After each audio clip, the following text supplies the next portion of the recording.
We are live right now. Salam alaikum, and thanks for coming on. Oh, alaikum salam. How are you? How's everyone? I'm good. Everyone's great in the chat. Chat, you could say hello. You could say salam alaikum if you want, or Salam. you could say get deported out of the UK or whatever, however you're feeling, however you're feeling, you could say. But Yeah, they how can you say been? whatever they want. It's been a long time. Uh, When's the last time we spoke?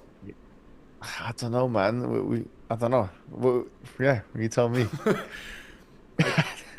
I mean, there was a viral tweet that went around from somebody in my community. They put out an AI picture saying that you were supposed to debate a certain someone, and that was not real. You know, I did try to set it up, but Nick Fuentes. Yeah, you know what? It would be nice to speak to the brother.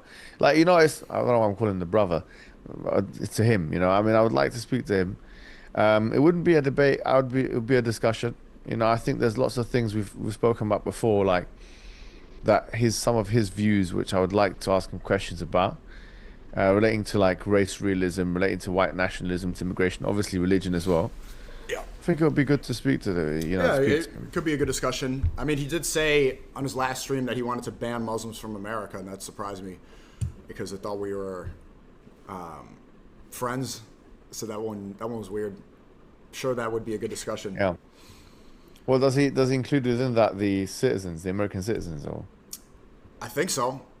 I mean, he said he supported that Trump ban. Maybe it's immigrants. I don't know. Maybe it's people. The travel Yeah. ban or something. Well, I mean, they've got to really reconcile, like white nationalists like him, have got to reconcile like their views with the Constitution of America. Like, are they constitutionalists or are they anti-constitution, or what's their view on that?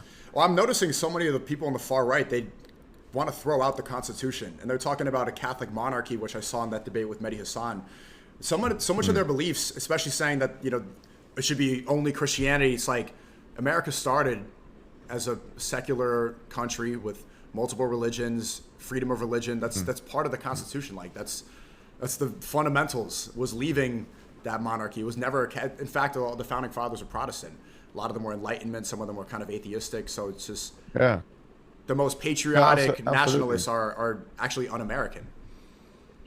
Yeah, I mean, that's the thing. What is it to be American? Like, when I went to America and speak to black people there, and you ask them where they're from, they're going to say we're African Americans. They're not going to say we're from the Igbo tribe of Nigeria, although they probably are, some of them. Their roots go back to that.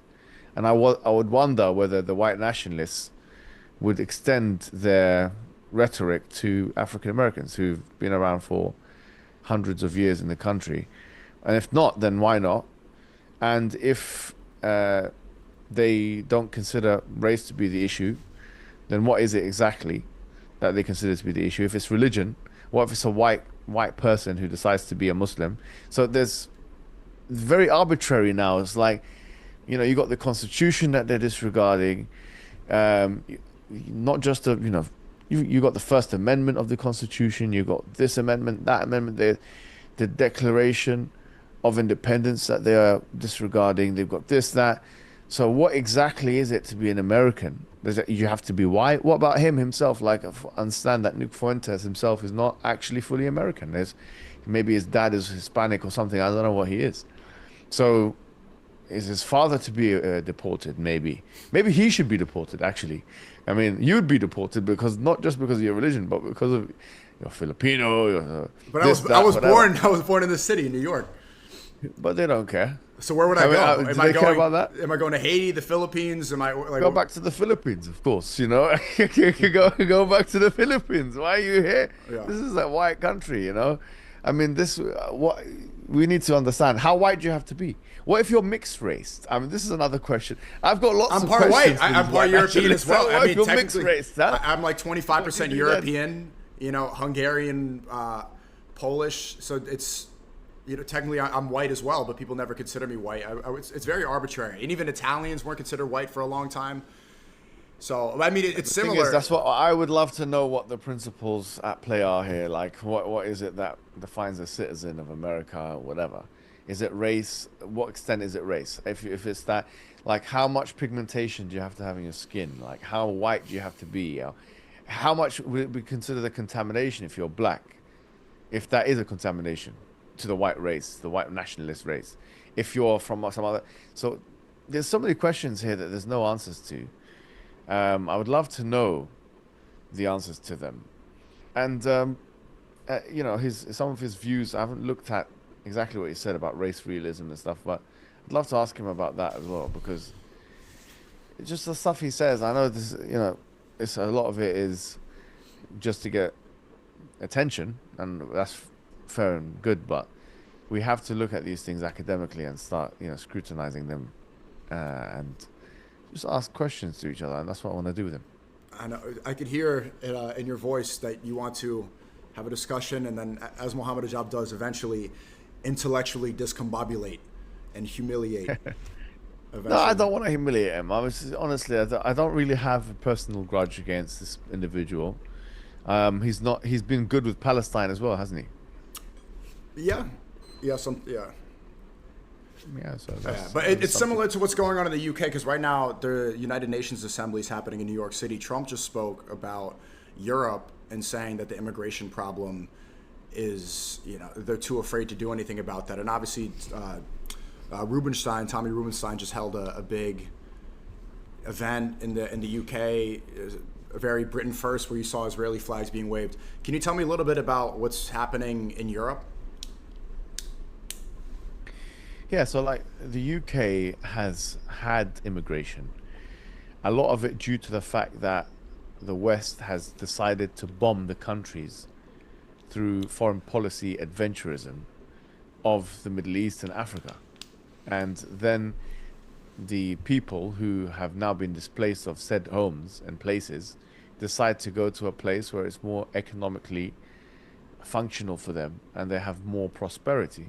As an example, Iraq. Okay, Iraq in 2003 was invaded by the United States of America on promise that there was weapons of mass destruction there. Yep. They went there and realized there's no such weapons.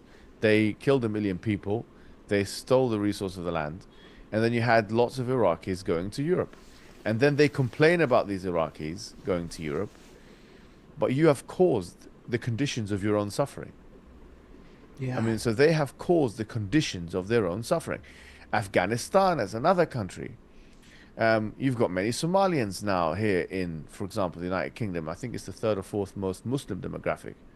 That's a result of the previous colonialism of Italy and the United Kingdom in Somaliland and Somalia, respectively, which they arbitrarily separated into those two nations. And then you've got the colonial legacy. And the far right and the right wing are trying their best to try and erase that. That you had these Europeans going into the Middle East and Africa in the 17th, 18th, 19th, 20th century, stealing the resources of these people and then asking them why they are poor. If you had a neighbor who had money and then you and your gang friends went into his house and stole his television set and stole his watches and stole his t-shirts and trousers or whatever and his car and everything, and then afterwards you say, you're a poor man, why are you coming to beg from me? Well, that's because you stole his stuff, actually. And so the history of European colonialism and United States adventurism and westward expansionism and manifest destiny has meant for the fact that you have all these people in the world who've had their things stolen. We were talking about Somalians, and I was just talking to one of my Somali friends the other day. I said, isn't it funny, isn't it interesting that they talk about Somali pirates? And they even made a film about it. Captain, I don't know, Captain Cook. I am the captain now. Captain whatever. Look at me. Look at me. It's, everyone knows the movie. Yeah, I forget the Captain something, right? Captain something. And, you know, they call them pirates, okay, because they are stealing things in the sea with ships. That's exactly what the British Empire has done. You know, they are pirates. The British Empire were pirates for the longest time.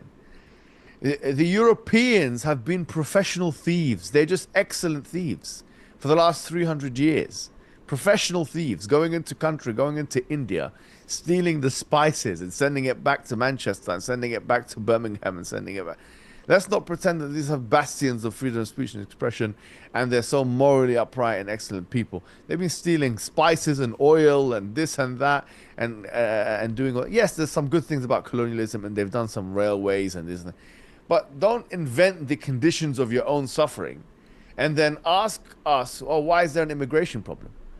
The immigration problem was caused by successive government decisions to invade areas in the Middle East and Africa and Latin America and other parts of the world, invade and steal their resources, and then complain about the fact that the people from those countries are coming to get a better life from an economic perspective, or because they're running away from some war that you've caused in the first place. That's what's going on. So if the way to resolve the immigration problem is not to create an immigration crisis, not to kill 100,000 people or give money to those who kill 100,000 people in Palestine. And then you have Palestinian immigrants now in Europe, and you say, why are they here? Why are they coming and taking our jobs? Where were you when they were being bombed and they were being killed and they were being incinerated and there was a Holocaust done on them? Why didn't you forget about them, because we know you're selfish people, the far right, and you only care about yourselves. Why didn't you think about yourselves and thought, okay, this is going to come back and bite us. It's going to come back and hurt us. Immigration is an issue that needs to be prevented, not cured. And the best form of preventing immigration is to eliminate foreign policy adventurism and going into this country, that country, another country. And so this is the first thing that needs to be understood. But the far right and the right wing and the white nationalists, they don't have any semblance of self-accountability. They just want to blame people. Yeah. Blame the Muslim, blame the black, blame this one, blame that one. You are a failure, okay? They are failures. They are most likely to be economically disadvantaged, uneducated. Look at the rallies that you're talking about. You had sexual assault happening. You had some guys urinating there. You had some woman, I saw a video of her running away because she was brown and she was running in the thing. This is a shame and an embarrassment. It's good that they do the rallies. In fact, I'm happy. I would love to see more rallies across London, across the UK from the far right. Please do many rallies, because when you do them, you show us what kind of people you are. You show the British public, oh, these are hooligans. These are football hooligans. We don't want to be associated with that. You got a guy urinating here. You got a guy hitting this guy over there. You got guys ripping a flag over there. Why would I want to be? We're normal members of society. We don't want to be part of this. And it's ironic to me that people are saying put Britain first, but Tommy Robinson clearly doesn't care. Well, he says very openly that he should support Israel. So if you're going to be a nationalist, then why do you have allegiance to another nation that's committing a genocide? The fact that people don't see that is very, I wouldn't even say frustrating. It's just ridiculous at this point. Like, he's made his allegiance clear. And he's been specific too that he only cares about Muslim immigration, but he will gladly welcome in Indians. So if you want to put Britain first, it's very clear that it's not about Britain first, that it's just anti-Muslim propaganda, which I've seen a lot more of recently. It seems like as the conversation opens up more about Israel, the propaganda about Muslims triples and quadruples to redirect the attention. Have you noticed that? Absolutely. I mean, this is clearly a propaganda from Israel, because they understand that they have to try and attack Islam and Muslims as well. The thing is, though, let's go deeper than this and ask a more fundamental question. Why is nationalism a correct option? Like, let's challenge the fact of nationalism. Now, before nationalism comes in and out of fashion, it came in fashion before, obviously, the Second World War. And then it became out of fashion after the World War because of the devastation of the Second World War. And all these whites killed each other on a mass scale. They complain about black on black violence, but when black people kill each other in gangs, maybe thousands of people will die. But when white people kill each other in wars, tens of millions of people died, and that's what happened in World War II. It was white on white crime. There's nothing like it. It's the most vicious and ruthless and brutal thing you ever seen. A Soviet killing the German killing the Soviet, American getting involved, the American getting involved, the French getting involved, the white man's killing this white man, that other white man's killing the other. They don't care about the color of the skin. They're all killing each other. The white man's killing. We have to stop the white on white crime. Tens of millions of people died. Tens of millions. These whites killed each other. The Europeans, the high IQ Europeans, the race realists would say that these are the most high IQ. That's why safety is at the highest point. What about World War II? Tens of World War One millions as of well. people. What was even World War One? World War One as well. Many wars. I mean, there's a 30-day war, the 100-year war, this and that 30-year war. There's so many. The Civil War in America, 1861 to 1865. That's one of the most vicious wars in American, if not the most vicious war in American history, was the American Civil War. It's white on white situation. So look, what I'm trying to say is that after that, nationalism became less popular. Okay, it became less popular because people thought, okay, when we become tribalistic, we start killing each other. We don't want to do that anymore. We live in prosperity and peace. So they created the League of Nations, became the UN. Obviously, after that, the EU was developed. NATO was developed. Like, all these kinds of things were developed to try and stop that from happening. Now, because of immigration and because populations of, because Christians are not reproducing with each other, because Christianity is becoming out of fashion, because Christianity is a minority religion in the United Kingdom now for the first time in 1,000 years. 1,000 years, Christianity is a minority religion, less than 50% of the population. They need to blame someone for this, so they're choosing people who are 6% of the population, or the Muslim people, and they're saying these are the reason for all of our problems. The reason for your problems is because you have abandoned traditional values, you have become gay, you have become transsexual, you have done all these things, you have become degenerate, you're drinking, you're this and that. You're no longer interested in families and kids and raising this as much as you used to be. There are, of course, exceptions to this rule. And your societies are crumbling. And you need someone to blame. You're desperately, fixated with this other that you need to blame. These are the people, the Muslim people, that we need to blame for all of our issues. Instead of taking self-accountability, instead of... They hate that. They cannot accept this. I was surprised. Look, if you think about it, if they take self-accountability, what they have to do, they have to admit, this is what they have to say to themselves. So I'm a failure. You say, I am not educated. I have, not achieved much. I'm fat.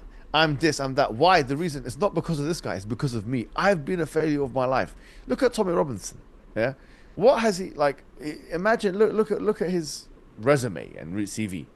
The guy has been in prison so many times. He's come out of this and that. He's a fraud. He does fraud, mortgage fraud, this fraud, that fraud, whatever. Like, not educated, not this, not that. No, his family left him. There's nothing positive. He's a junkie. He's a contemptible junkie, and he's a figurehead for these guys. So imagine if he's the figurehead, what the followers must be like. They're following him. I think one of the clear double standards is there were a bunch of assassination attempts and assassinations recently in the U.S., right? The assassination attempt on Trump, and he just recently tried to stab himself, or did, with the pen. He was white, or he is white, or I don't know if he's survived. And then the apparent suspect in the Charlie Kirk assassination also was white, also Christian. But they don't ever point the finger and say, what's the problem with white Christians? And maybe that's fair, because one bad apple or one whatever doesn't make up for the whole group. But we both know, and everybody watching knows, that if it was an Arab person, if it was a Muslim that attacked Charlie Kirk, the whole religion is getting blamed for it. Every single immigrant's getting blamed for it. Everybody brown, their lives would forever be changed because of that one event. But when it's a white guy, it's like everybody kind of just sighs relief because they know that there's not going to be a race war. Yeah, I think that's exactly correct. I mean, obviously these attempted assassinations and stuff. Even some Muslims were like, okay, well, actually, let's say it's this, that, and the other. It must have been this, that, and the other. Couldn't have been this, that, and the other. It's not inconceivable at all that a white leftist or right-wing guy is going to want to kill Charlie Kirk or killed him or this, that. Why is that so hard to believe? He just so opposed to him and he shot him and he killed him.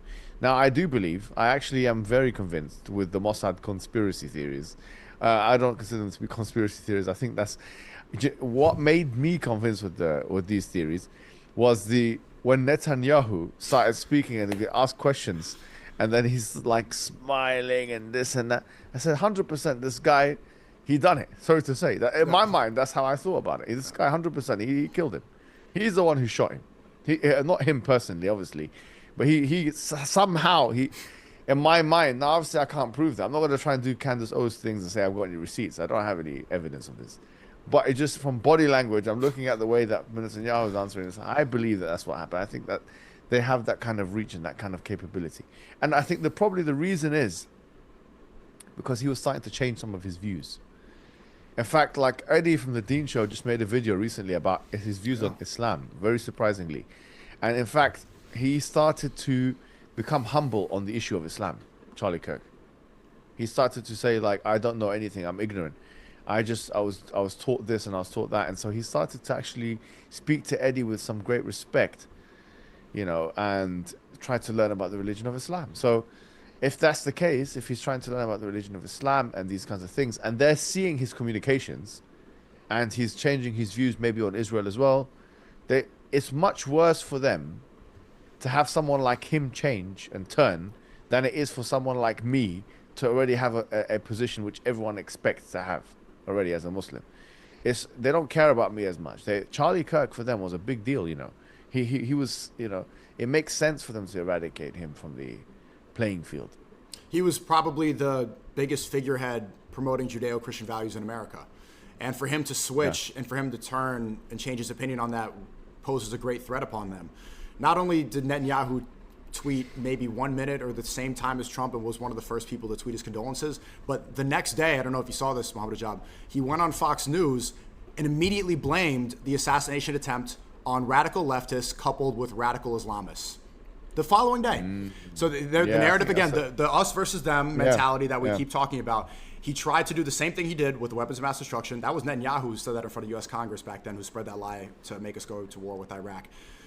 He tried that with 9/11. I don't know what you believe about that. But just that alone is enough. Obviously, it's not concrete evidence, but what's the one leader that's capable of assassinating foreign leaders, foreign officials, media journalists, in every country around the world? What's the one country, and not only that, doing it recently in Syria, in Yemen, in Lebanon, in Palestine, everywhere, even our ally in Qatar, which happened only a week ago and everybody moved on from. It's Israel Netanyahu. So to see so many people push back and say that it's a crazy conspiracy theory, it's like, is it? This follows the playbook exactly. It makes sense. They've been killing everyone, so why wouldn't they kill Charlie Kirk? You know, why wouldn't they kill him?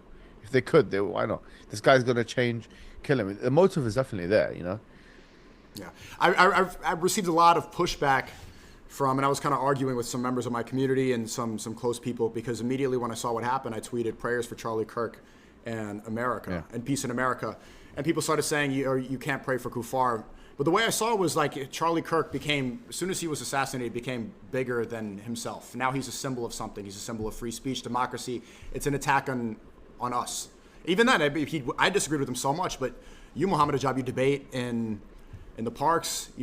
This is the same thing. I have a 1-minute podcast station. I talk to people coming on and off the train. So seeing what happened to him, it changes the way that I interact with people. It changes the way I do my own show. And although I disagreed with so much of what he said, although I did attack him a lot when he was alive, and because he was very critical of Islam, I have condolences, and I was weary that a race war or something, or pandemonium, a division, all that would ensue. And so people got really upset, and I saw people's having a differing opinion. But I want to hear from you. Is that something that's how frowned upon is that to say prayers for Kirk and peace in America? It's not Kirk. It's not to do with him in particular.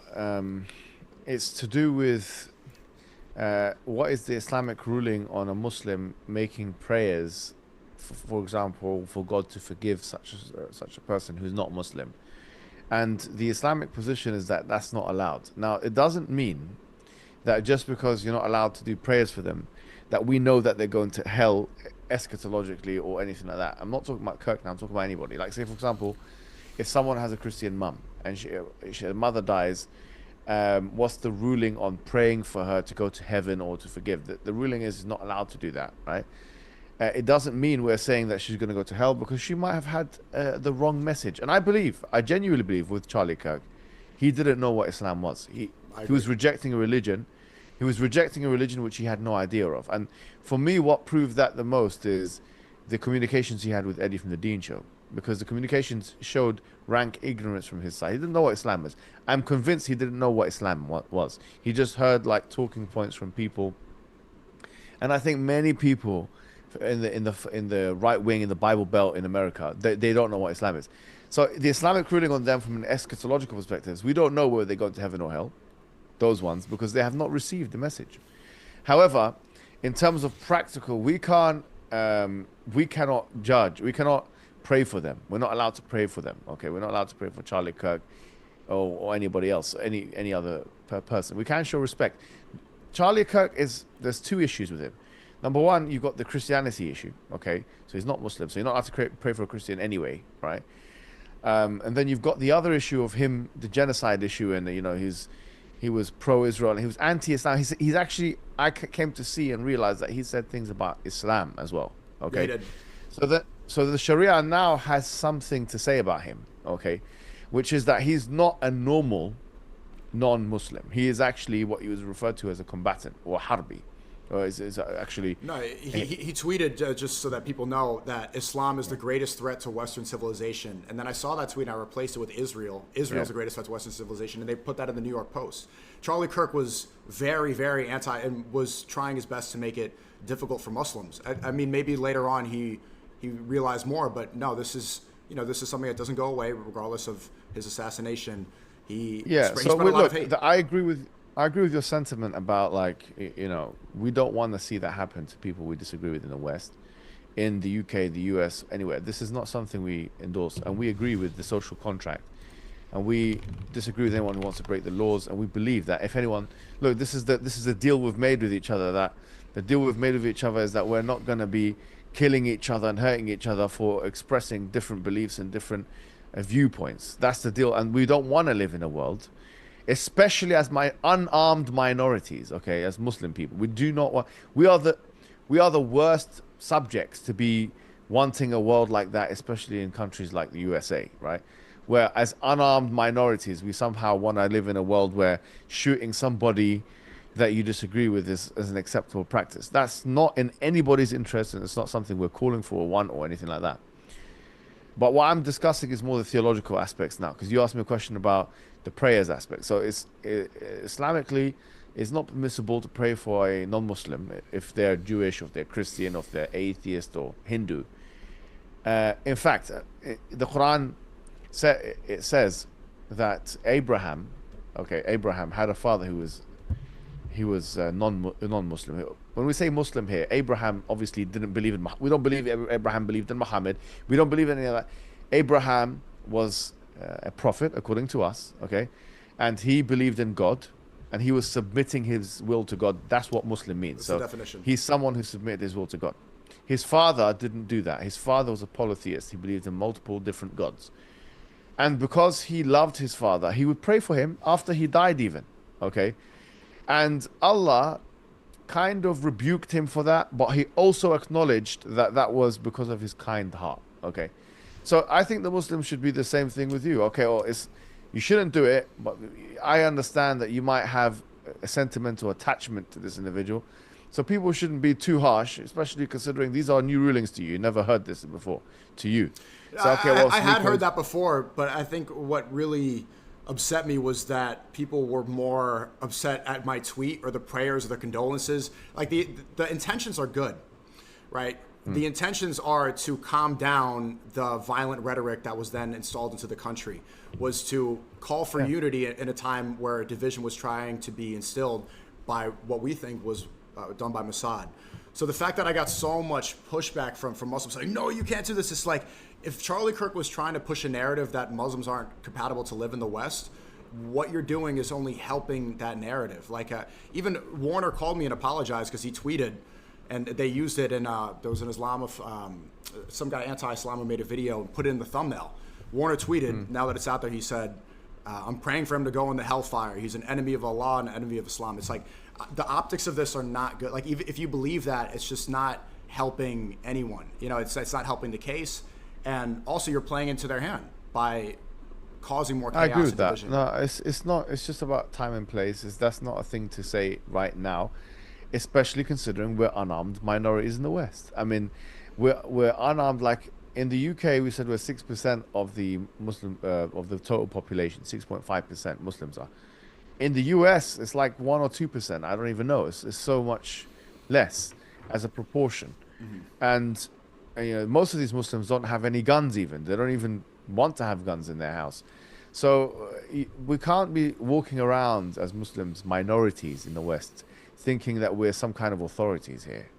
If we're authoritative, we're very strong, and we can overtake this and we can overtake that. If we antagonize the dominant population in a manner that would make them want to take retribution on us, it will impact everybody else. So that there has to be an aspect of respect, okay? There has to be an aspect of not, but at the same time, we can't compromise. And I think that, we don't, with this particular assassination, we don't agree with the way it's been conducted at all, or anything like that. We don't agree with any type of assassination. We don't agree with any of that.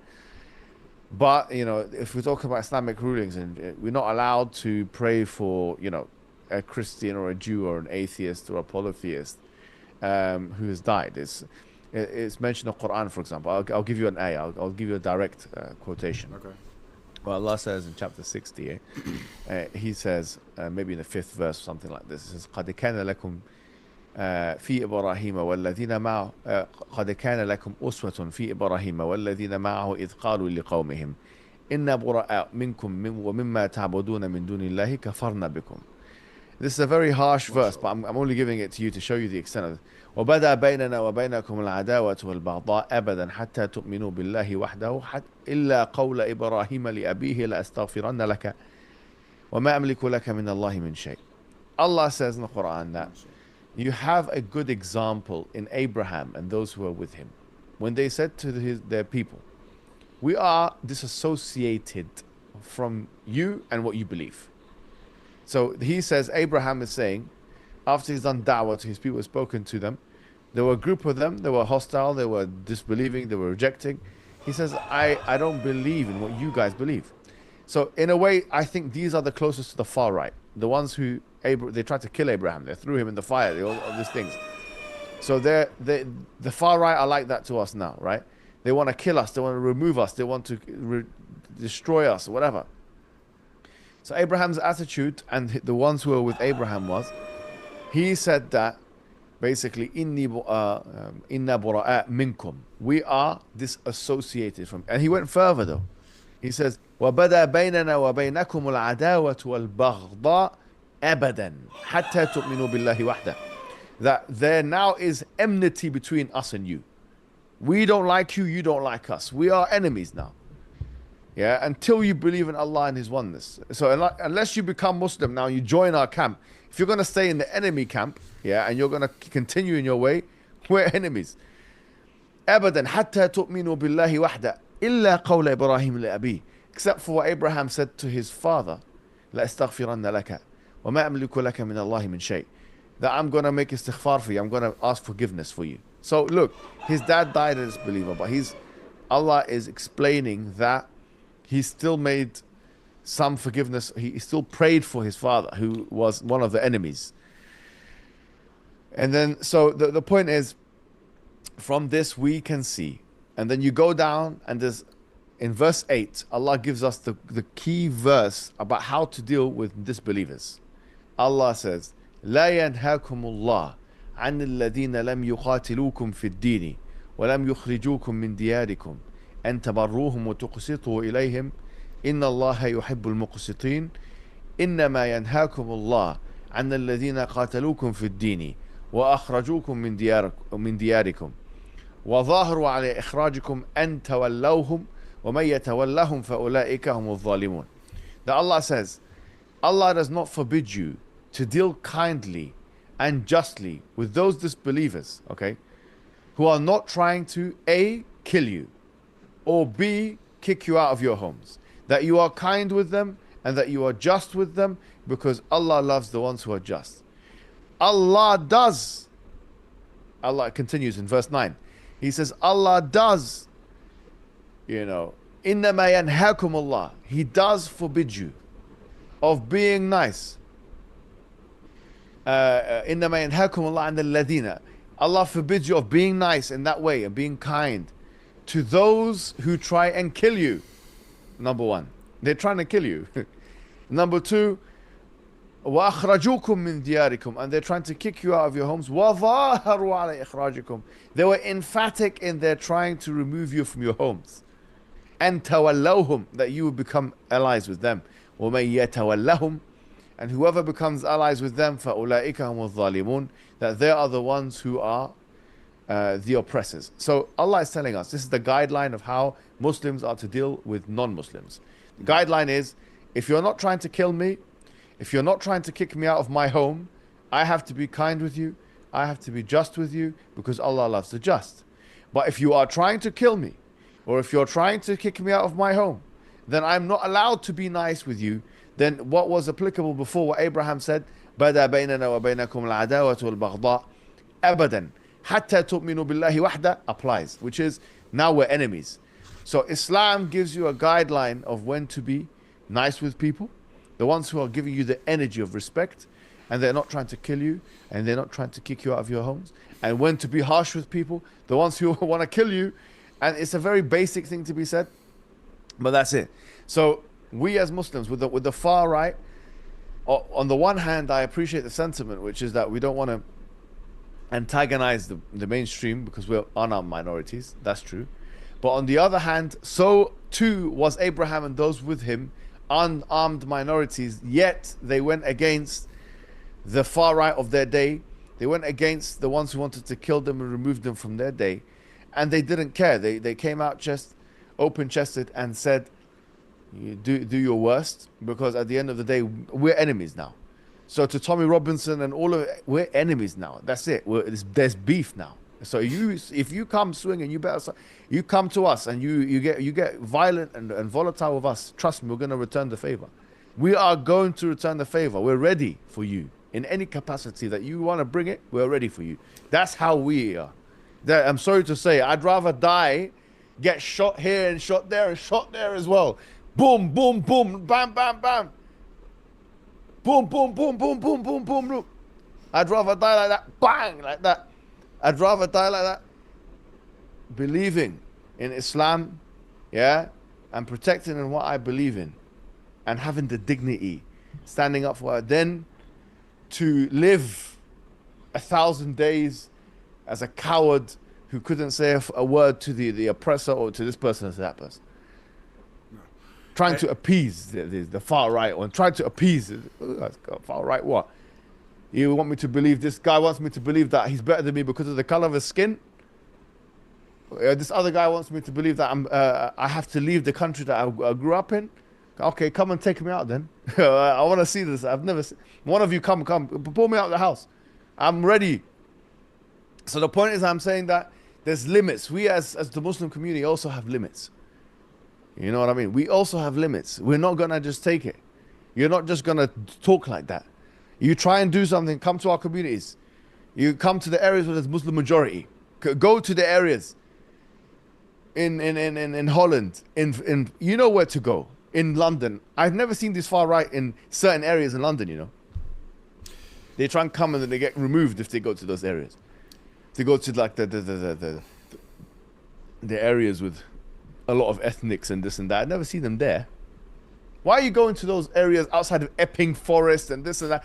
Why are you picking on some people in a hotel and this? What are you doing? Attacking this one at a hotel or trying to get like an organized protest? Go to the, if you hate immigrants, go to the immigrant areas and show the placards there. Go to Alum Rock, go to Birmingham. I'll see what you're going to do there. Go to Tower Hamlets. I've never seen them in Tower Hamlets. I've never seen them in Harrow Road. I've never seen them in Kilburn. I've never seen them in South London. I've never seen a single flag here in South London. If I'm trying to convert people, if I'm trying to convince people that are not white immigrants to get out and stuff, well, go to the immigrant areas. How comes you're not in the immigrant areas? Come to the immigrant areas. Why don't you, the far right, come to the immigrant areas? Because you know what's going to happen. Wallah, you know what's going to happen. What's going to happen is you'll get battered. That's what's going to happen. Physical. I'm telling you, you go to the immigrant areas, you will get battered. Physical. Yes, you will. You will get battered. Yeah. Well, and you know it. Hopefully, hopefully that doesn't happen. Hopefully, no, but that's why they're not going there. Coexist. You know. Hopefully, people go. It's just funny that as soon as you started reciting Quran, people in the chat are saying like, "Oh, he's speaking terrorist. He's like, you see desert religion." This point that I keep seeing from Christians when they say, or whoever, sometimes it's Jews, when they say, Islam is a desert religion. It's like, where do you think Christianity was from? When they make fun of Arabic, it's like, what language do you think Jesus spoke? Do you think he spoke English? You think that he was from Ohio? No, you speak in Aramaic. It was the closest language to that is Arabic. It's a dead language now, but just Semitic language. There's so many people that think that I'm seeing them try to tie whiteness to Christianity the same way Jews have tried to tie their religion to Zionism, and turning it into an ethno-religion. And it's just not going to work. Christianity is a Middle Eastern religion. And Jesus was a Middle Easterner. And they worship a Middle Easterner. The white man is worshipping a Middle Easterner like me, who looked more like me than any white man in America. You're worshipping a Jew. We're telling you to stop worshipping this guy. We don't believe in worshipping Jesus. We believe that he was a mighty messenger, that he was the Messiah. Yes, we believe. We believe in all of this. Yes, he was the Messiah. We believe that he was a mighty messenger, that he was conceived. Correct. We believe, yes, he was conceived from immaculate conception from Mary. We believe in all that stuff. We actually do. Jews don't believe that, by the way. Muslims do believe that. We're the only other major world religion who believes in those aspects. But we don't believe that he was God or the Son of God. I'm telling you to stop worshipping the Middle Easterner. Christianity is a Middle Eastern religion. The Old Testament is Hebrew. Okay, it's called the Hebrew Old Testament. That's what they call it. The Jews call it Hebrew Old Testament. It's Hebrew. It's a language which is nothing like the English language. It's a cousin language to the Arabic language. That's the Old Testament. Then you have the New Testament of Koine Greek, and you have aspects of it in Aramaic, which is also a Semitic language, Aramaic. So the point I'm making to you is, like, don't try and you have imported a Middle Eastern religion and made it into your religion. If I were to recite the Old Testament, it would sound more similar to the Quran than it would to me and you speaking, SNEAKO, because it's a Semitic language. So at the end of the day, a lot of these guys, they can say what they want to say, but you're going to need to have evidence. You're going to need to argue your point. What is it to be an American? Let me ask you this question, a simple thing. What is it to be an American? To live in that area? What if you're an indigenous? What if you're a native, a red Indian, Native American? Are you an American? Do you have to be white? Do you have to be born in that country? Do you even know what is America? What is America? If everyone died in America, 360 million people died in America, everyone, nuclear weapon, boom, boom, boom, boom, Russia get mad and finish, you're all dead. Is there such a thing as America? Is America the people or the place? If the Middle Easterners came and occupied America, and all these Arabs came and they came out, is it still America? Can we still wave the flag, or is it something else? So if it's the people, then does it have to be the white people, or is it the black people, or is it the mixed race people? Who do we eliminate? Hispanics? You don't even know what America is. America is a fiction. There's no such thing as America. Furthermore, you know why? America doesn't exist, and nations don't exist, because 100 years from now, everybody in your country will die, and there will be a new group of people, and they will be the new America. And those people are completely different from you. Like 100 years ago, the people that were there are completely different from you. Therefore, the America of the past is completely different to the America of the present. And which one is the America that you accept?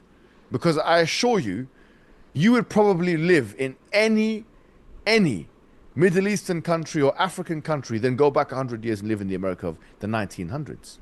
You'd feel more at home in 21st century Mozambique than you would feel in 19th or 20th century Texas. You would feel, as an American, you'd feel more at home. Which shows you what? It shows you that America is nation and nationality and nationalism. This is a social construct. This is a figment of your imagination. Someone in the chat made up a good point. I mean, if nations don't exist, then what about Palestine? Why can't the Israelis... Same thing can be said about Palestine and Egypt and Iraq and every single country in the world, including all of these countries. So then this argument is... Then why can't the Israelis declare Palestine their own state? No, I'm saying that all of these countries, Israel as well, all of these things, the idea of a nation, what is it? Is it the people? If we're I'm anti-nationalism, to be clear. I sometimes you'll see me waving the Palestinian flag as a means of solidarity with the people of Palestine, the people who live there, the ones who are dying at the moment, okay? But the truth of the matter is, we don't take that stuff with us when we die. We don't take that to our grave. My religious perspective is, I'm asking a simple question. What is it to be an anything, not just an American? American, English, Palestinian, Israeli, whatever. If you say it's the land in which you occupy, then my response to you is, well, what if new people occupied that land and it was a land transfer? For example, if all of the Russians, like did happen in Alaska, let's just say the whole country, Russia became, all the Russians moved to America and America moved to Russia. Would they change flags or would they keep the same flag?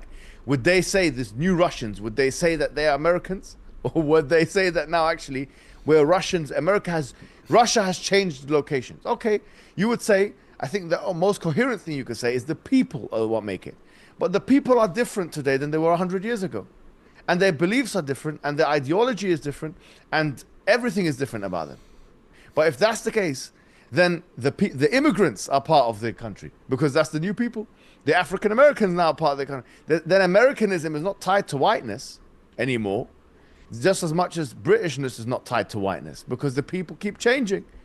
Because if you were to go back in the 19th century in Britain, it's a different country. It's like going into a time machine. You'd be completely alien to that place. If you go to a time machine and you go back 19th century, you would not want to be there. You'd rather be in any developing, so-called developing country in the world than to be in your country 100 years ago. You would never accept it. So what I'm trying to say to you is that you have a flimsy notion of nation. It's a flimsy notion. And you're so proud of something which is ill-defined, arbitrarily defined. Wait, me? It's a social construct. Me? Huh? No, I'm not talking to you. I'm talking to the right wing. I don't know. Do you feel that? Did you feel this? I was wondering. I thought I wasn't sure. No, not you, man. No, I'm talking to the right wing. These guys that are waving flags that don't even know what it denotes. What is the historical significance? What are you proud of exactly? Like, is it the colonial legacy? Is it the racist stuff? Is it this and that? Which part of it is it that you're so happy about? Is it the sports achievements? Okay, well, that one you have a right to be proud of because there's lots of things going good in American sports, I have to admit. Is it Hollywood? What aspect of the culture or the country are you so happy? And this, I'm not just trying to say this is the case with America or whatever country or England. I'm saying this is the case with every single country. That's why nationalism is a foolish concept when taken too seriously. Oh, I'm from this country and I'm proud to be this. If you take this too much, if you take this too far, it becomes a foolish concept, a tribalistic concept. It's just tribalism. It's an enhanced tribalism. There's a valid point, but I do think the importance of nations that it does prevent globalism, which seems to only benefit one particular group when people have a lack of identity and when they're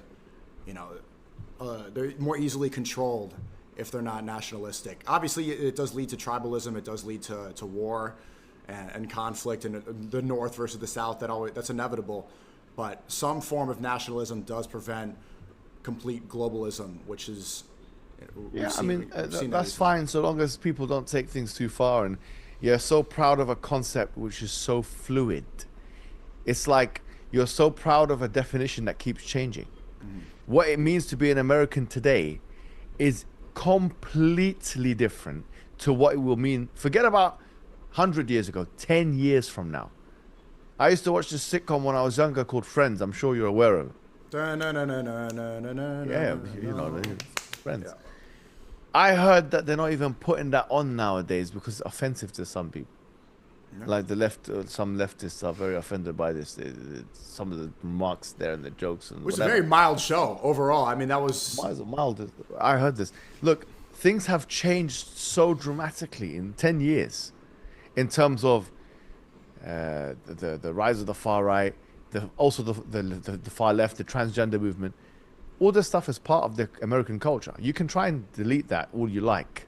But that is part of American culture. There are millions of people in America who believe in transgenderism. There are millions of people in America that believe in that stuff. There are millions of people that are far right. So what I'm trying to say is that your notion of nationhood keeps changing every 10 years, 50 years, 100 years. You can't even be proud of something that keeps changing like that because by the time you're proud of it, it's going to change. I was betrayed by America. I believe in America. I believe in the ideology, the Constitution. But just today, YouTube admitted that the Biden administration applied pressure upon them to cancel people and delete people who spoke about the COVID vaccine and talked about the 2020 election. That's what I was banned for. And now they're admitting that they violated our First Amendment rights. So you pose a great question. What does it mean to be an American? My ideas immediately what comes to my mind. I get free speech. I think of freedom. I think of these things. I think of the flag waving and hot dogs and this stuff. But what happened to me, this was my life, my livelihood, and everything was taken away for something that violates the rights that I was told I had my whole life in school. I thought that we had free speech. And all of these concepts are problematic. Free speech. To what extent does one believe in free speech? If I came on here and started telling people how to construct, genuinely, with an engineer, me as a Muslim with an engineer, say, listen, let's construct a bomb. How to construct? For the Muslim community, you need to know this very important information. Okay, let's just say, I've got my friend here, Abdulaziz. He's going to show us exactly how to make it so that you can put it on a bus or this and that. You can be nice and convenient for you. Incitement of violence, it does violate free speech. Yeah, incitement of violence does violate free speech. But then I see where you're going to go. Where the line is drawn here, it's drawn there. And you come to realize when you communicate with the far right that even they don't really want free speech. Nobody actually wants free. When you break it down, they want to be able to speak what they want. They want to say what they want to say, but they don't want their enemies and their detractors to speak. Yeah, so all these concepts like freedom of speech and expression, they have to be taken in moderation. I made a video about Charlie Kirk, and I was taking this angle. I was basically saying that the problem is people think that the ones who uphold freedom of speech and expression is the US government, for example, or institutions. But the truth is, it's multiple stakeholders. Like, for example, if you work in a company or something like that and you say something racist, they might have a company policy that you can't say something racist, otherwise you get fired. Okay. Now, it's within the capitalistic free market kind of remit for them, for the employer to fire the employee on that basis. He can fire. He doesn't need to work. There's no compulsion. He doesn't have to have this guy. He can have a code of conduct, and if this guy goes against it, then he can. If there could be a dress code, okay.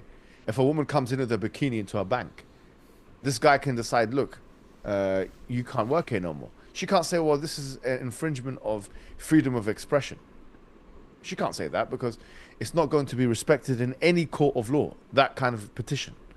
So the point is that the assumption that freedom of speech is upheld by the government is a false assumption. It's actually upheld by multiple stakeholders. And that's the thing. When we start unpacking these slogans, phantom religious slogans that the white man has put in place, we believe in freedom of speech. You believe in freedom of speech in certain capacities, in certain ways, with certain parameters, but that freedom of speech is not as you think it is. You cannot, it cannot be upheld. It's operationally impossible for it to be upheld in anything close to an absolute way. So, to what extent does one even believe in freedom of speech? Every society believed in freedom of speech to some extent. Yep. So it's a matter of, I believe in freedom of speech to some extent. Okay, who doesn't? It's just we have different lines. You believe in it to this extent, I believe in it to that extent. Now, if you talk about freedom of expression, I've got a question. Okay. These far right, for example, they talk about pedophilia and stuff like that, and they're against it, and grooming, all these things. Grooming gangs, pedophilia, Rightfully so. Yeah, absolutely, no problem.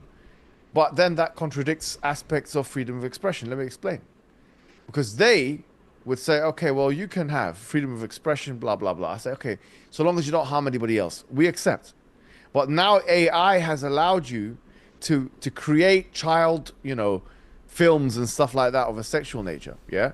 Mm-hmm. Using AI and deep fakes and stuff like that. The child doesn't need to be harmed, doesn't even need to be consulted. This is an example of a technological type of freedom of expression, which now the far right who are against things like that kind of thing that we just talked about, and all of us are against. Now they have a thing to deal with, because are you going to ban AI? Are you going to ban these machines that can allow you to put deep fakes of a child's face and whatever body and this kind of? Are you going to ban that?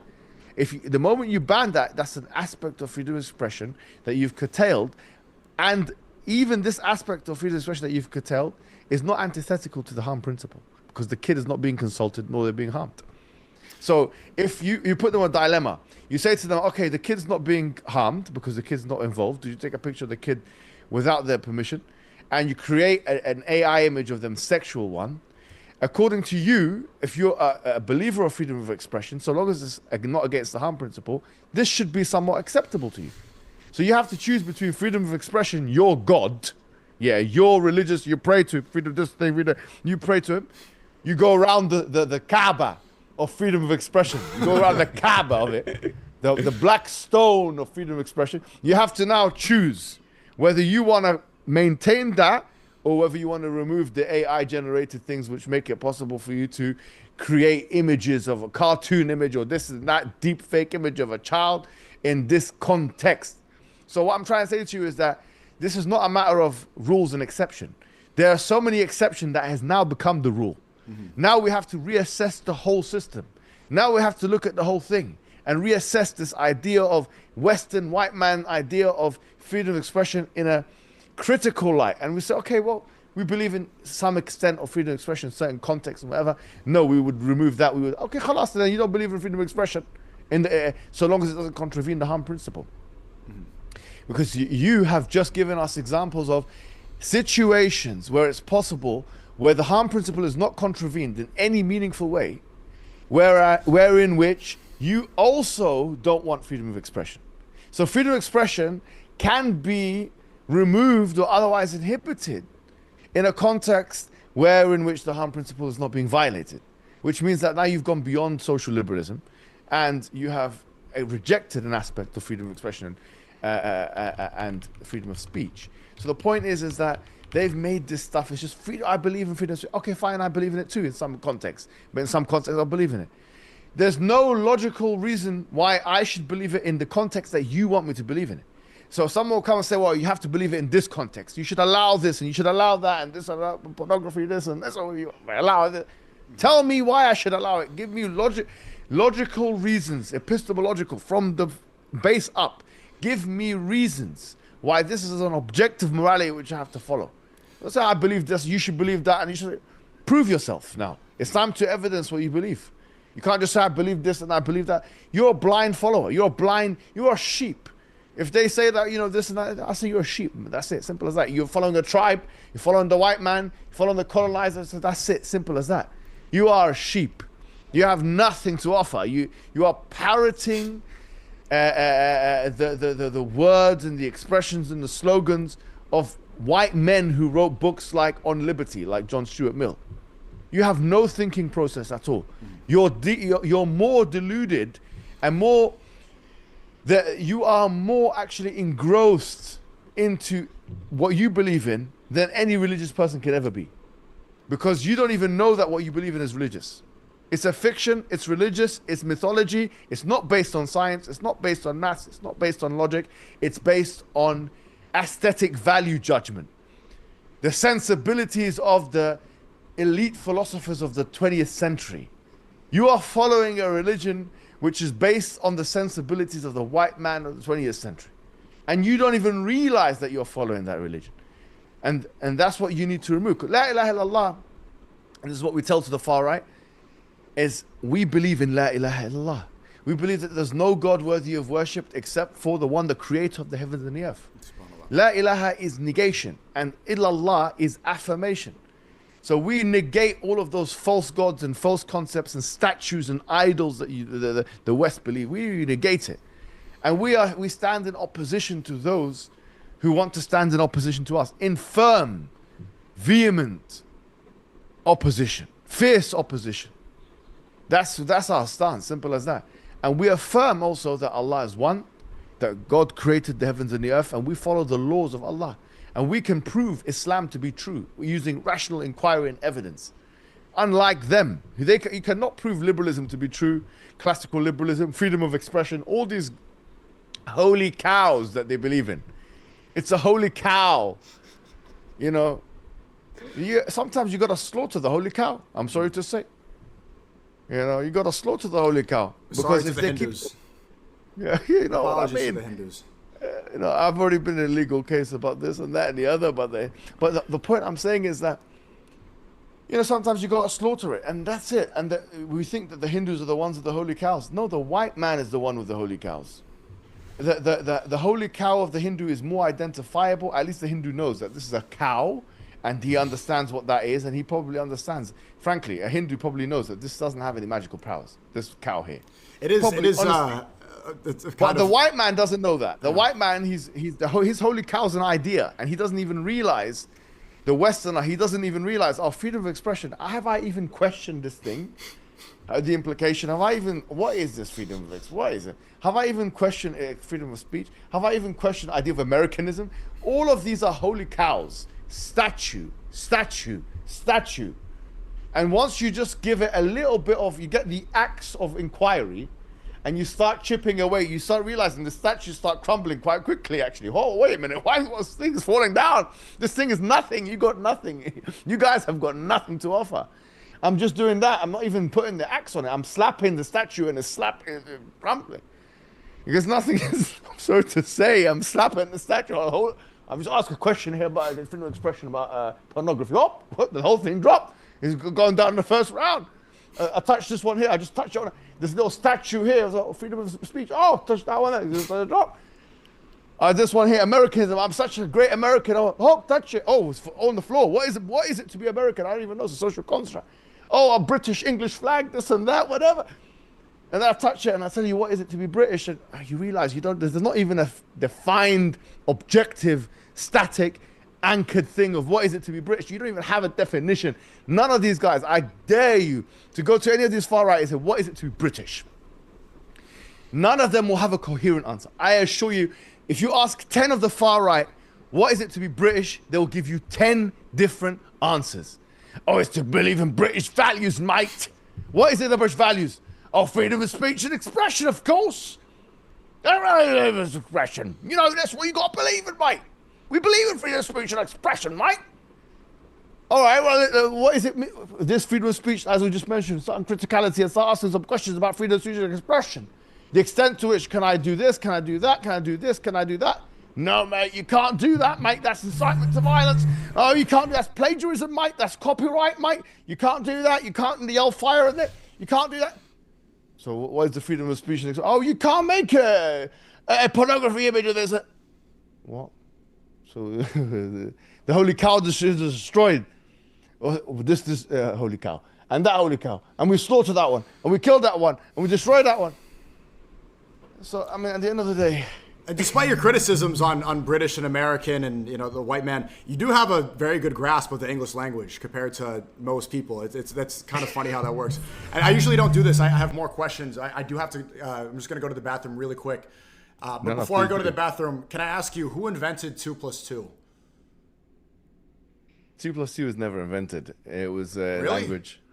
Yeah, 2 plus 2 equals 4 is a tautology. Okay, which is 2 plus 2 is an expression of 4. That's why there's an equal signs in between. So in logic, they would refer to this as a tautology. You're saying the same thing twice. 2 plus 2 is not something that's invented.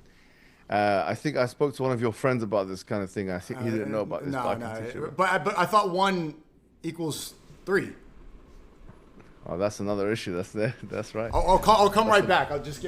I saw you tweeted, I think a couple days ago, that leftists deserve credit for speaking up about Palestine, and I can't remember the other reason you credited them for. Yeah, for immigration, like some of their attitude towards it is not that bad. Yeah. And I've noticed that recently, I saw the Mehdi Hassan debate on Jubilee. I hadn't heard of him beforehand, and obviously there's this Twitch streamer that, you know, he's a socialist, and I've seen more people. I can't remember the other name. I think he spoke at an event. But Mehdi Hassan and others. Oh, and also there's Mamdani, the guy running for mayor in New York. What is the correlation, or if maybe there isn't, but is there a correlation between Islam and socialism and leftism? Yeah, I mean, so look, I mean, Islam is, we can't think of it in the following way. We can't think of it as the West has defined the political spectrum, and we have to define ourselves according to this political spectrum that the West has drawn out for us. Because the West has, okay, you've got left wing, and you've got right wing, and you've got center. Okay, this is, and obviously the left in America is different to the left in England. It's different to the left in France. It's different to the left in other countries, right? And the right and so on. And so the way they would put it is, okay, so you've got, let's put it this way: you got social, political, and economic, right?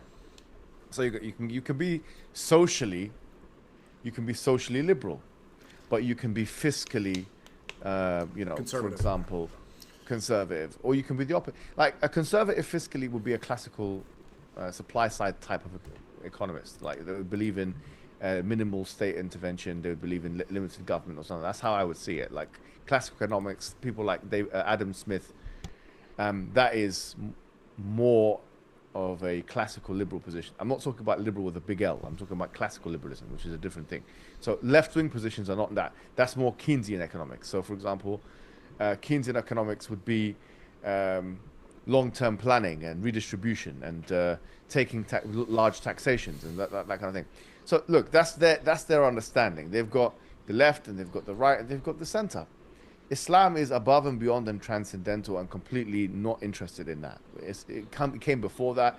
It has a different morality. It has a different set of propositions, different layers of importance, a different hierarchy of importance of what's number one important, 2, 3, 4, 5. The most important thing in Islam is to worship one God and to do your purpose.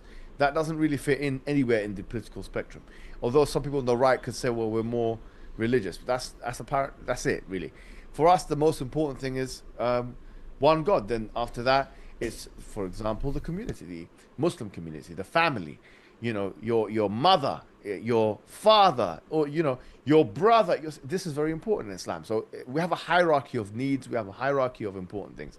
This is not necessarily there but there are some aspects of the right wing which we can sympathize with some of their behaviors and sentiments and some attitudes towards the family, although we have a much stricter and more defined view of what to be. What they have is primitive. I'm sorry to say.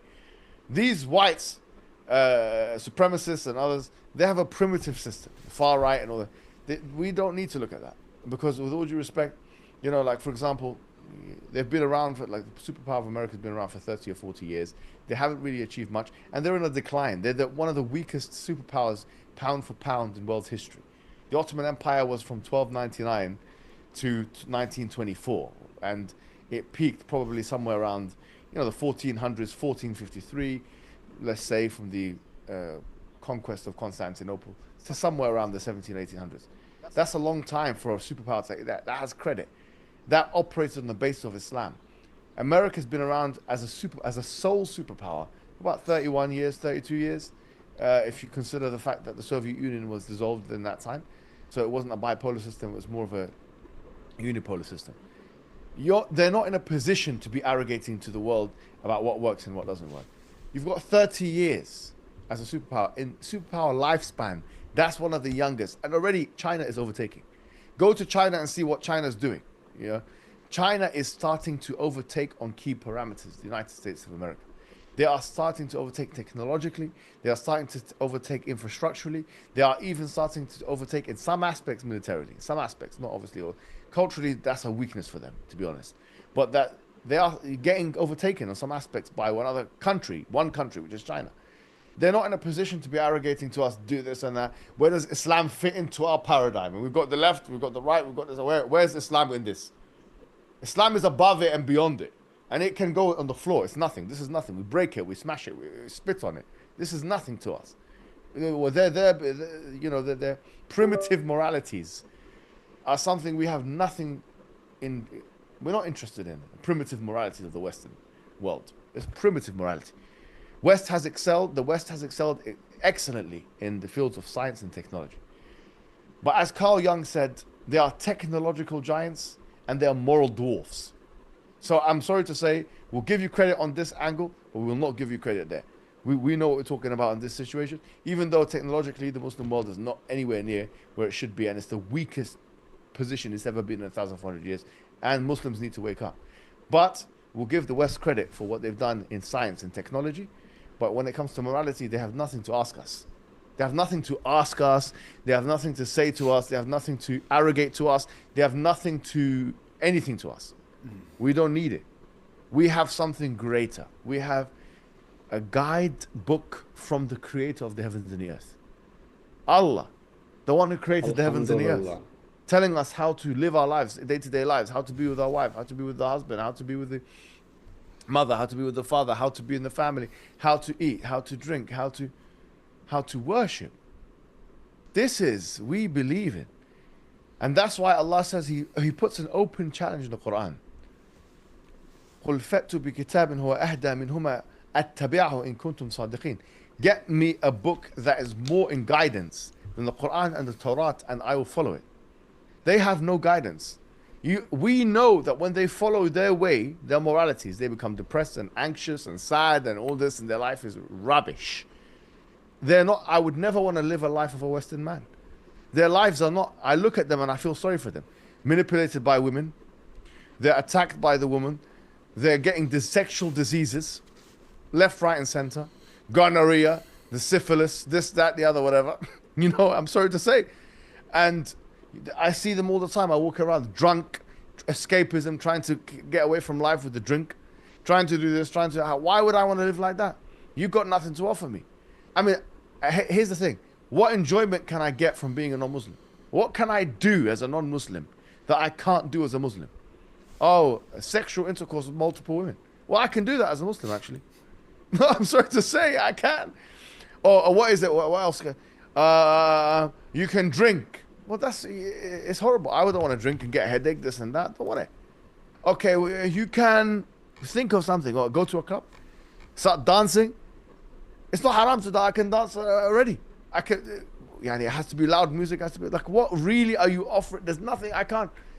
So, from this perspective, the West has nothing to offer me. You know, the left wing, the right wing, this and that. I'm sorry, there's nothing there. I feel much better with consistency, a spiritual regimen, something which is like I wake up, I'm praying, I'm fasting, I'm doing this, I'm doing that. The family, there's no, wallahi, forget about it. The West is miles behind this. Forget about the West. Why would anyone want this? Everyone knows that's not what the West is good for. I mean, the West, you go there for money. You go there for education. You go there for medicine. You don't go there for morals. There's got to be some sort of alternative because speaking fiscally, the wealth gap is getting incredible. And whenever you start talking about this, I get criticized and get called a socialist or communist. Well, when the average person at Gen Z has accrued $94,000 in debt, something needs to change. Like there needs to be, I'm not sure what the solution is. And then you see videos from China, which you just brought up. And China, we've been told for so long through propaganda, is an evil state that's communist, that spies on its citizens. Then you see videos of their balconies and the infrastructure and what the government is providing them and the way they're interacting. And you're like, this is not the communist hellhole that I was told.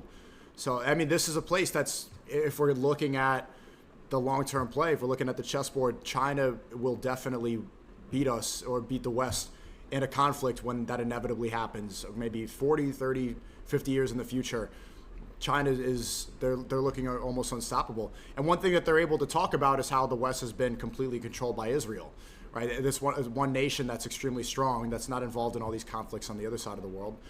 And they can acknowledge that all of our resources, all of our control, our government, and everything has been pretty much, they even talk about how World War I was a scheme to make money, how the Zionists were able to get people in Europe to fight against each other so that they can make a bunch of money from the military-industrial complex. So I'm wondering what the solution is. I mean, we talk about the collapse of the West and people get upset and they defend Western values. They might call you brown and say you worship the black stone and stuff, and I say I need to get deported. But I want to, I was born here and I want to fix this issue. The Prophet Muhammad told us something very interesting, which corresponds with exactly what's happening today. And I looked and thought about this particular hadith of the Prophet, which is actually a prediction and a prophecy. And I was astounded to find that in the 1,400 years of Islamic history, there's never been a time which this hadith explains more than the time we are living in now.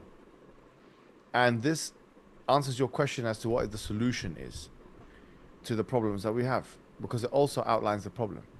The Prophet told us, يُوشَكُ الْأُمَمُ أَن تَدَّعَ عَلَيْكُمْ كَمَا يَدَّعَ الْأَكَلَةُ عَلَى قَصَعَتِهَا. That the time will also almost come where the different nations the different nations, the different peoples will conglomerate against you. The way in which people on a dinner table break up food amongst themselves. So in other words, imagine we're all on a dinner table and we're separating food. You've got the pizza here, you've got the pudding, you've got this and that, whatever it is. You've got the sausage, you've got whatever you've got. So you're breaking up the food, this and that.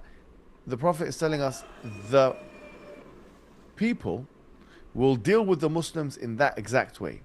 Then they asked him, "Min qillatina ya Rasulullah?" Is it because we're going to be few in number on that day? He said, "Bal innakum yawma idhin kathir." That you're going to be a lot actually. There's going to be so many Muslims on that day. وَلَكِنَّكُمْ كَغُثَاءِ السَّيْلِ. You're going to be like the froth of the ocean. Meaning, you're going to be low quality individuals.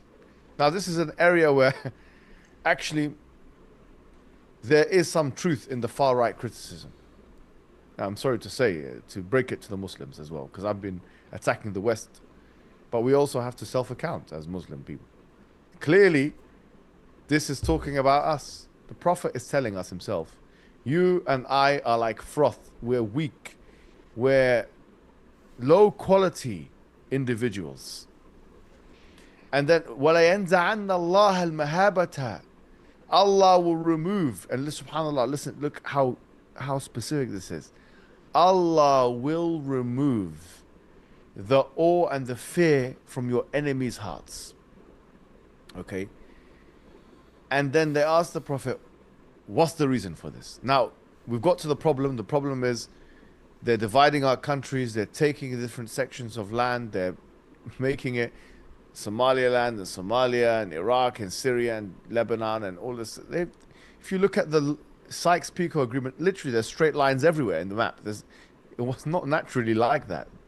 The colonizers made the straight lines like that. They literally done this. So they've done what the Prophet told us. Literally like separating food. And the Prophet told us it's because of you guys, Muslim. You're the problem. Don't blame these, that. No, the Muslims are the problem. The Muslims are. Why? Because you're low quality. Why? Because حب الدنيا وكراهة الموت. He gave us the reason. He said, because you love the world too much and you fear dying. He gave us the answer. Essentially, if you think about the early companions of the Prophet, what made them overtake the Roman Empire and the Persian Empire is because they did not fear death.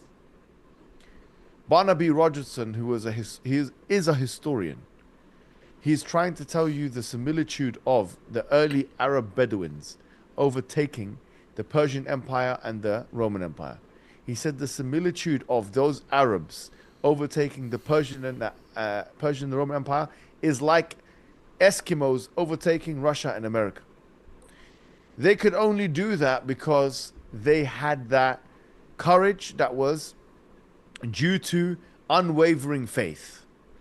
I have traveled the Muslim world and I can conclude to you that Muslims do not have anywhere close to the unwavering faith that is required for us to save Palestine, this, that, or the other. And I will say something very controversial, and I don't want it to be misunderstood or misinterpreted, which is, I sometimes think, what is the wisdom? What is the wisdom that Allah gives for certain things? What is the wisdom for Israel, for the existence of an oppressive state that's doing what it's doing to the people of the people of Palestine and Gaza, in the West Bank, wherever it may be, and other countries as well now, as we've seen. And I realized that actually Israel might have been exactly what we needed. As bad as this sounded, the Muslims were so asleep, in a somnambulant state, in a weak, sleepy state, compared to their previous epochs and generations, that you need a cancerous entity, the Zionist entity, to be so oppressive. And the Muslims, not because of choice, but because of compulsion, because of the fact that if they don't, they will not survive. Now have to unify. And we're starting to see some of that happen. Saudi Arabia and Pakistan have started making some pacts and stuff like that because they realize Big Daddy America cannot help anymore. So they're coming together. So unity is coming not as a result of convenience, but unity is coming as a result of compulsion, of survival. And it seems to me that this is what's happening. And I predict that maybe in our lifetimes, we will see an Islamic bloc. We will see the emergence of a military Islamic bloc. And that will come about not because of, it will not come about because of a choice or religious faith. It will come about because of strategic convenience, geopolitical strategic convenience. I believe that's going to happen in our lifetimes. And do you know why I believe that's going to happen in our lifetimes?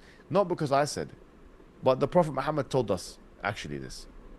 He told us. You might be thinking, well, this is, you're going too far now. You're being very speculative about these things. No, I'll tell you. No, I'll tell you. The Prophet told us that the situation will start ala min hajj al-nubuwah. It will be a situation where Khilafah Rashidiyah, sorry. It will be, there'll be the rightly guided caliphs. And we know that that happened. And then he said after that it will be a monarchy. And we know that happened. And he said after that in history, there will come about a dictatorial rule, an authoritarian rule. This is the epoch where we are now. Mulkan jabriyatan. It's going to be an authoritarian rule. The Muslim world is going to be characterized by authoritarian rule. And then right after that, the final chapter of world's history is going to be khilafatun ala minhaj al-nubuwah. It's going to go back to where it started. There's going to be a caliphate, an Islamic bloc again. That's according to the Prophet Muhammad sallallahu alaihi wasallam. He told us it's going to happen. And he told us each stage of history and all of the stages of history happened exactly as he said it. You had the Umayyads who were monarchical, and then you had, after that you had all these empires, and now you have the authoritarian, and now you're going to have, after that, the caliphate system. When the caliphate system reemerges, then the whole change of global power is going to change. Everything's going to change. The moment these countries come together, everything is going to change. And I believe that Ya'juj wa Ma'juj is China. That Really? is China. And maybe one day I'll explain why I believe this. China is going to be a major player. Then you have the Islamic bloc, which is going to be a major player. And you're going to have the West and Russia. These are, it seems to me, and Israel will continue to be a major player until the very end. And there's evidence of that which we can discuss. But there's definitely evidence. What's so interesting is the way that it's all been mapped out. It's clear the Prophet predicted what's happening today. He predicted it. He told us exactly what's going to happen. Wallahi, I know the future. I know the future. But not because I have it, the information, because the Prophet told us what's going to happen bit by bit. I just don't know when it's going to happen. I don't know when this stuff is going to happen, but I know it's going to happen. And we're starting to see it. In our lifetimes, we might start seeing the formulations of what I'm talking about. There's going to be an Islamic bloc. There's going to be Islamic leadership. There's going to be a change in global power. America will stay relevant. I believe the West will stay relevant. I believe Israel will stay relevant. I believe China will stay relevant. And there will be an Armageddon.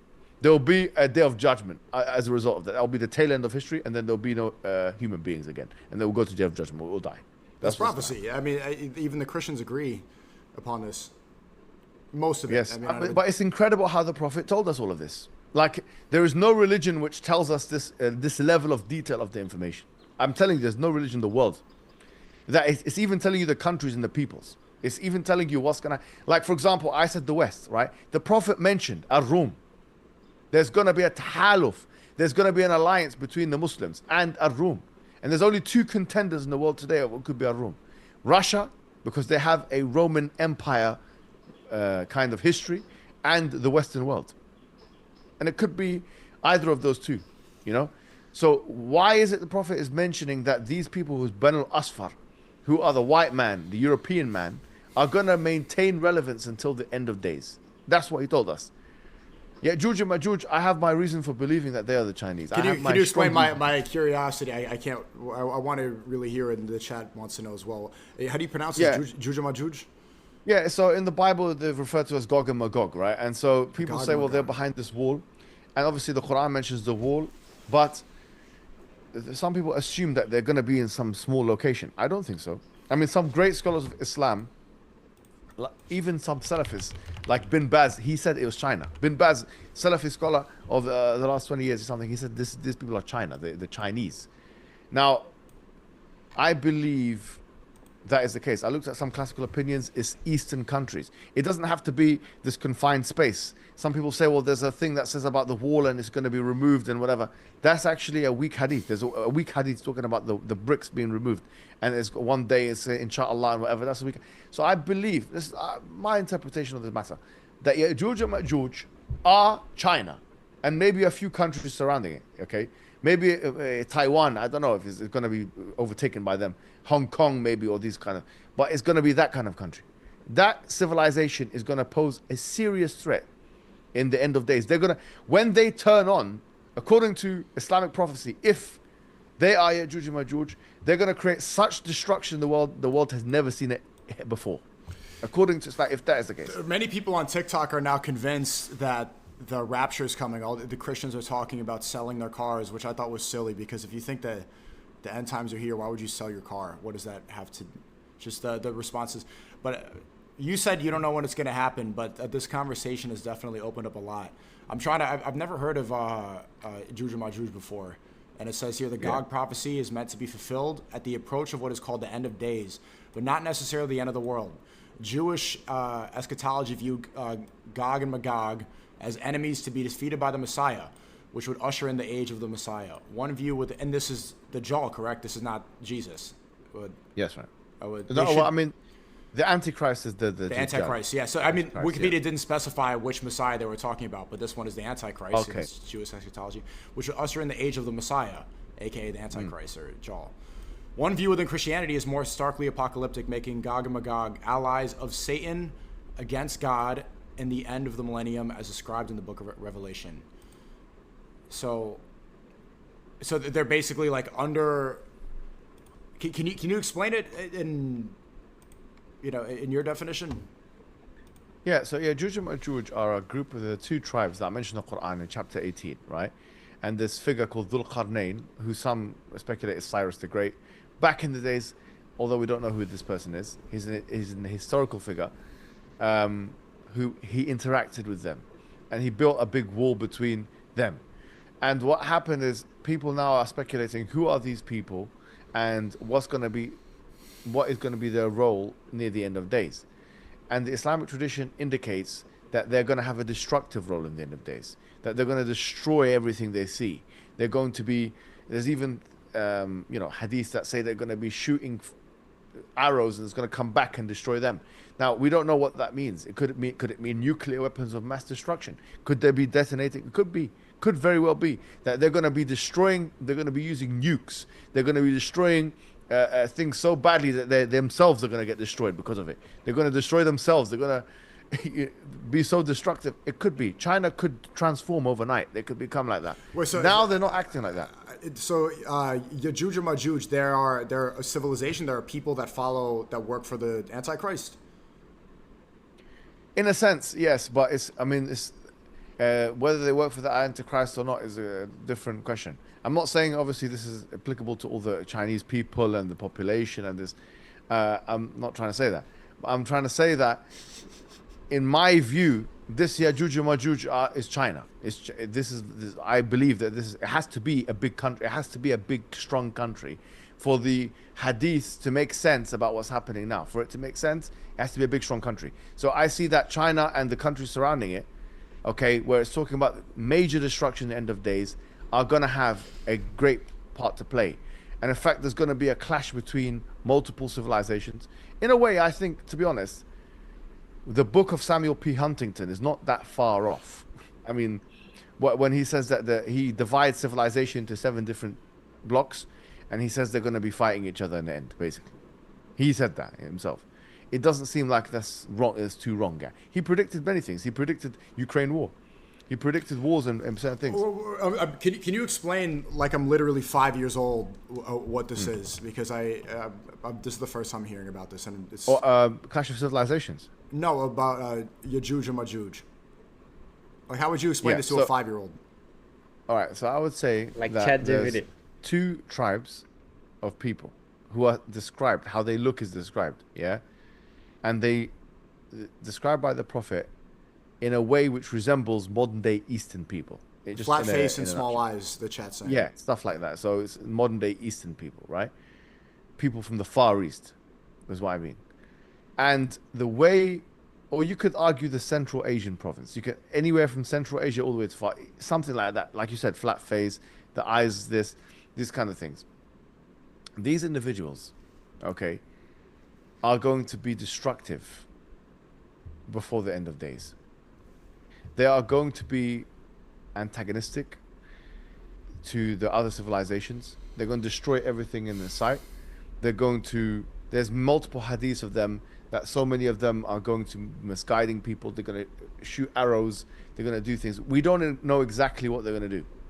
But one day when they're released and they start attacking the Muslims, they will attack the Muslims. They will attack Muslim countries. That's going to signal one of the major events before the Day of Judgment. And I'm saying that from it's not confirmed that this is China, by the way. I'm just saying it's from my view. But it makes sense to me that this is talking about China and the Far Eastern countries. You know, It makes sense to me that that's going to be there's been a clash of civilizations, just like Samuel P. Huntington said. There's going to be a clash of different civilizations near the end of time. That's what's going to happen. And according to this, there's going to be some alliance between Muslims and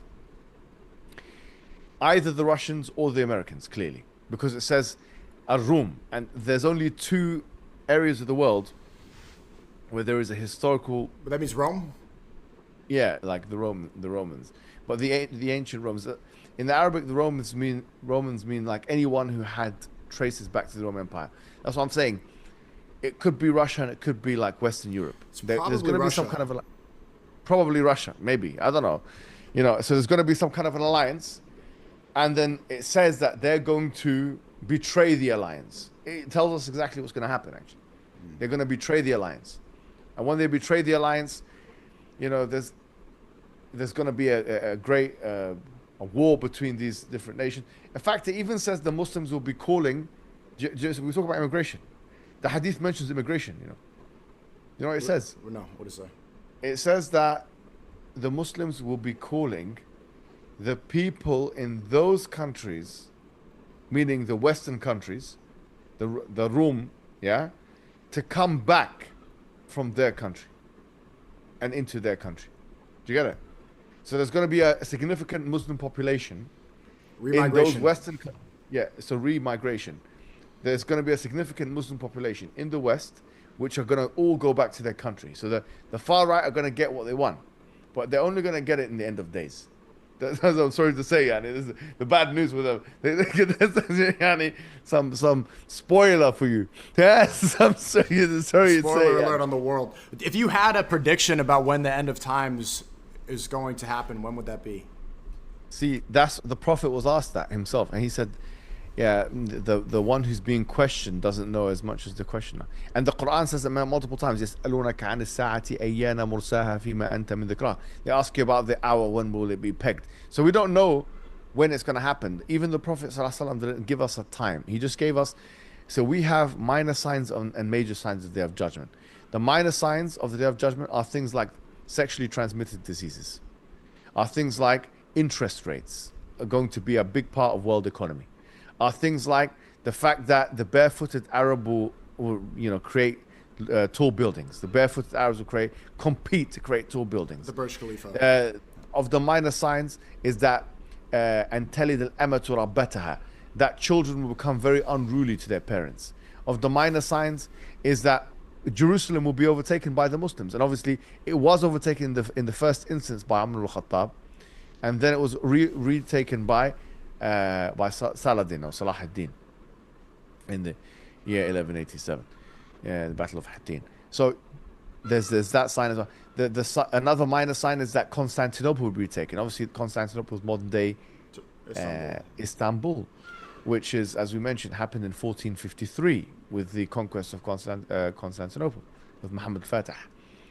Of the minor signs is that Islam will spread to certain areas of the world, including the countries that we know, like Egypt and Yemen and Syria and all this. These are minor signs of of the minor signs, for example, is that there's going to be a people called the Ruwaybida who are going to be, you can say,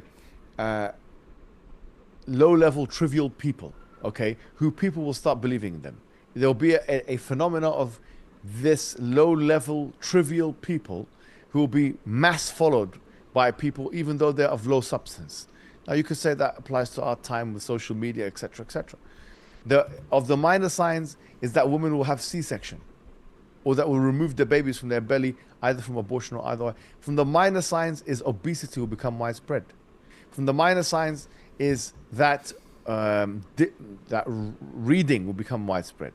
That there's going to be more books, there's going to be more things to read everywhere. Social media. From the minor signs, yeah, so you can see like it's so much predictions about what's going to happen in the future. It's unbelievable that it's all happened in the way it's happened. You know, from the minor signs of the Day of Judgment is the fact that, so there's trends, as we've mentioned, like, for example, trust will be lost in general. From the minor signs, natural disasters. From the minor signs is that there will be globalization. And what the Prophet said, in terms of the exact wording he used, he says, taqarab al-aswaq, that the world will become a global marketplace. Or the world will become one market. It's like you can buy something here. The Prophet told us, taqarab al-aswaq. From the minor signs, there's that time will seem as if it's going quicker. From the minor signs, so most of the minor signs, by the way, have been completed. Already happened. So we're pretty close. It's like right? maybe 90% of them. Is this not why Israel is rushing so much to expand into greater Israel, and why they want to establish a third temple and what they're doing with the red heifers? Is that They're not doing what this their is all? own thing. But it does coincide, right? It doesn't. From the minor signs is that there will be a war between Muslims and some faction of Jewish people. That is a minor sign. To the point where there's a hadith of the Prophet which says that the tree will start speaking and the rocks will start speaking. Now, we don't know what does it mean for the tree to speak and the rocks to speak? Is there some kind of AI on the tree or something? And it will say, there's a Jew behind me, come and kill him. There's a hadith that says that, actually. Now, what does it mean that? It means there's going to be some war where there's going to be inanimate objects are somehow going to communicate with human being, which means that we are not near the final epoch because we don't have talking tree now. I don't see any.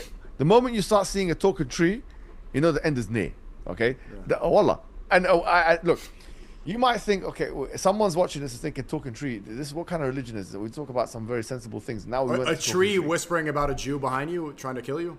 We don't know how this thing's gonna talk. It's either gonna talk digitally, technologically, or Allah will make it talk in one way or another. Or it just could be communication is communication. With the leaves, maybe the leaves will like rub its leaves together like this to show you. It's gonna happen en masse. It's gonna happen with so many different trees. The thing is, though, okay, look at this hadith. Someone will say, well, this is a very fictitious kind of hadith. What kind of mythological hadith?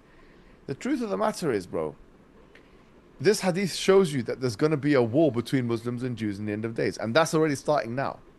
So the fact that Israel is attacking Gaza and that the stage is already kind of set for a final showdown between these people is something predicted by the Prophet Muhammad. It is something predicted. So that's what I'm saying. And the end of days is going to get more severe. Now, I've got a mobile phone. If I went back in the time machine and showed someone in the 1500s a mobile phone, they'll think I'm a sorcerer. They'll think I'm a wizard. They'll try and kill me, actually. If you went to a time machine, and by the way, time machines don't work in the past because it causes contradictions. Time machines can work in the future, but that's a different scientific discussion for another day. Stephen Hawking even mentions this in the brief history of time. But let's, for the sake of argument, say that you go back in time and you go into a time machine and you bring your mobile phone and you see one of the villages in the Philippines where you were. Okay, and you go to, I was going to say America, but there was no such thing as America, you see. So it wouldn't make sense. It was Red Indians there. But anyway, the point is if you go back to the Philippines or some other country and you show them a mobile phone, they'll probably say, this guy's a wizard, kill him. Okay, forget about it. We don't even want to know about what is going on here. This is magic, simple as that. There's no way of reconciling what this thing is. Kill him. That's what they do. They kill the guy. Now, what I'm trying to say is that, okay, today's technology is yesterday's magic. Simple. Today is technology. If you bring today's technology to yesterday, is today's technology is yesterday's magic. Likewise, we don't know this hadith. I said like one of them was talking about some arrows. One of them was talking about the talking tree. Some weak faith Muslims will say, oh, I don't believe in that. This is a fairy tale. Then 10 years from now, 20, 50 years, you'll start seeing a tree talk. It's going to talk. I don't know how it's good to think. It might talk through some digital means, technological means or whatever. And you will say, aha, that's what it is. Let me give you an example, right? The Prophet predicted cars. He predicted cars. There's a hadith in Sahih Muslim which says there will come a time where you'll be driving around in something like suruj. A sarj was a boat, okay? But you'll be reclining inside of a boat-like instrument on the land. And then you'll stop and park outside of a mosque and you'll see women with funky hairstyle. That's going to happen. This is Sahih Muslim, very authentic hadith is mentioned. He's clearly talking about cars, and there's no doubt about it. He said, what else kind of machine could do does that things? He even mentioned reclining. You can recline in the car. Now, people at the time of the Prophet, when they heard that, they probably didn't know what's going on. But now we know clearly this is talking about cars. Likewise, in the future, one of the minor signs which has not been established is that there's going to be some kind of golden mountain found in the Euphrates. Now, what does that mean, golden mountain Euphrates? We need to look at the Euphrates. We need to see what's going on here. We need to go into the Euphrates and get in there and see what the mountain is. Because these are like, there's a few things, maybe 5, maybe 10 of the minor signs which have not been established. I'm giving you some examples of them. For example, the hadith about that, the talking tree. For example, the hadith of the Euphrates. There's a few I can think of, only a few. But the vast majority of the hadiths of the minor signs of the Day of Judgment have been established. And they've been established emphatically and very surprisingly. I watched a video and actually reacted to one of, what's his name? Joe Rogan. Yeah? And he was talking about H.G. Wells. And H.G. Wells was talking about what's going to happen in the future, and he was saying there's going to be like technology or something. It was such a vague prediction.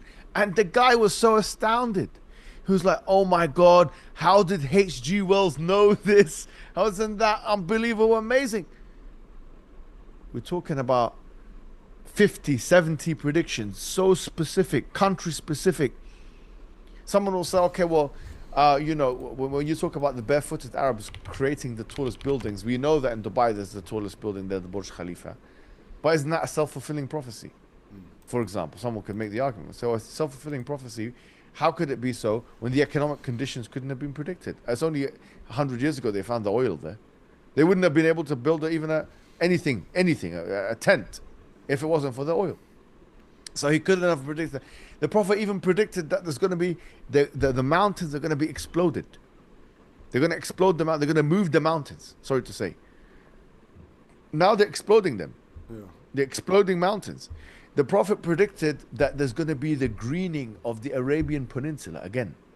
That is just like it's barren land, it's going to go green. Look at the map now. It's becoming green. I can see. Unbelievable the things that has been predicted here, man. Can you imagine if you heard the tree start talking and the tree just said, think about this. So, who invented 2 plus 2? Imagine. What the oh, yes. Oh, yeah. What's his name? Fresh. So the tree goes. Is his name Fresh that asked me this question? It's the Jews. Yeah, it was, whatever. Was it Fresh? Picture. I don't know. Well, I forget his name. Yeah. Something like that. How's Fresh? How's Fresh? What's he doing nowadays? What's he doing this Fresh? What's he doing now? Hopefully a couple girlfriends. I heard that he had a girlfriend that was basically a side something, and then he had a baby with her or something. Gave her all the money or something. I don't know. And then don't know. It's true. I don't know. Oh no. This is true. Give him the money. He went against all of his principles. That's what I heard. But it might be false news. Maybe, perhaps. But I know it's late where you are. This conversation went on a lot longer than I had anticipated. I'm sure we can keep going, but what time is it over there in London? Yeah, it's almost 12 o'clock.